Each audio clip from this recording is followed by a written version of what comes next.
Welcome to yet another Infographic Instant with Brian Michael. In this episode, we'll be asking what factors affect law firms and investment banks' competitiveness worldwide. Before we talk about the infographic, it's useful to have an overview of the model that we used in order to generate these data. The infographic you see in front of you basically plots the probability that legal or financial advisors in a particular urban jurisdiction will obtain going out mandates from Chinese companies.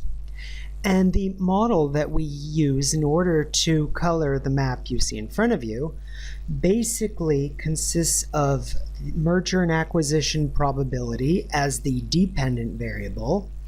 And we look, of course, at a number of factors affecting the extent to which Chinese companies choose foreign advisors.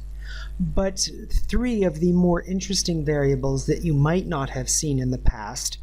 One is law school quality, and this is measured by an international ranking of law school quality, keeping in mind, of course, the usual caveats about using this kind of data.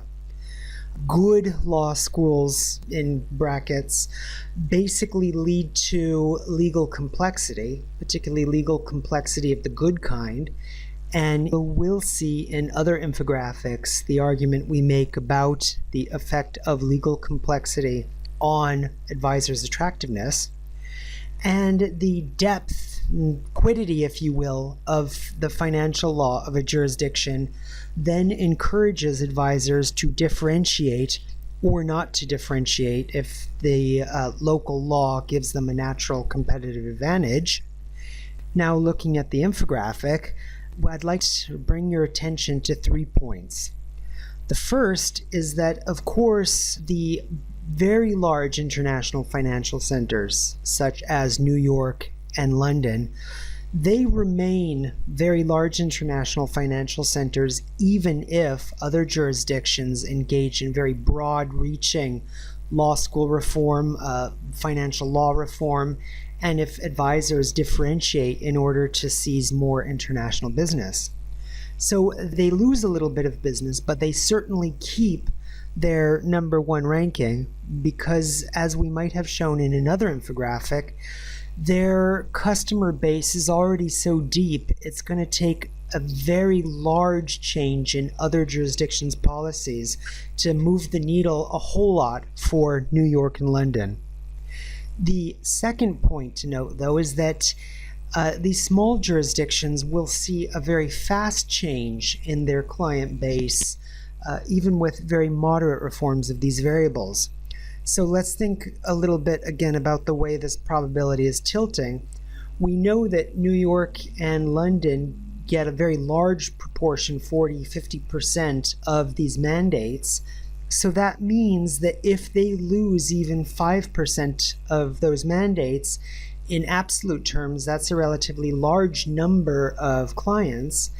And therefore, if those clients are won in other places, such as New Zealand or the Middle East, as a proportion of their existing client base, that's going to change the nature of their advisory practice a lot.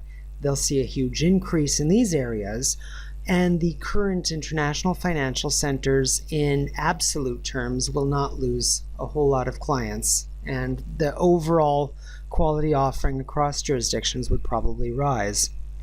The third point to note is that the offshore centers, the offshore money centers, Bermuda, Virgin Islands, and some of the others we talk about in our report, they have the most to gain by engaging in the reforms that we discuss in the paper. To talk colloquially, they have the most to gain by going legit, if you will, by increasing the amount of their local legal complexity rather than relying on foreign jurisdictions in order to execute contracts and things of that nature. And looking at the simulation, we see a very large bump up in the amount of business that they win from China.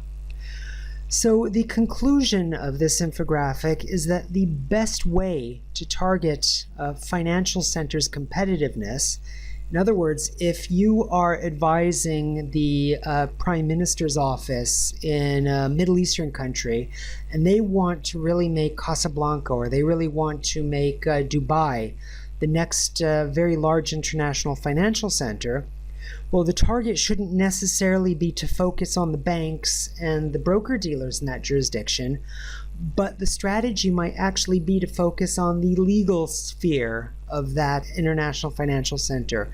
That's to focus on improving the quality of the elite local law school, and it's also to focus on increasing the complexity of the financial law in that jurisdiction, where complexity is defined as we've been discussing throughout this series of infographics.